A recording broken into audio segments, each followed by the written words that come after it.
Let me show you how to make collard greens the way my mother would make them. In a large stock pot, you want to add 2 pieces of ham hocks because, you know, in my house, swine is fine. Add a box of chicken broth and then add 8 cups of water. Now for seasonings, I add black pepper, a little bit of salt, crushed red pepper, and then olive oil.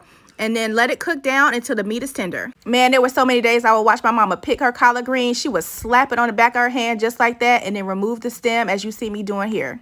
Because, baby, what we don't do is them big old stems in our collard greens. Add white vinegar and some salt to your water and then wash your greens thoroughly. They need to be squeaky clean because gritty greens ain't it. Once your greens are nice and clean, you want to stack them just like this and roll them as you see me doing here. Once you have them rolled, you want to get you a big knife and then cut ribbons, little small strips of collard greens, just like this. Once you have your ribbons, they should look a little bit like this. Some people like the tear method. I like the ribbon method. Once your greens are all cut up, you want to add them to your large stock pot. Your meat should be nice and tender at this point. I always add 3 cloves of garlic and 1 whole onion.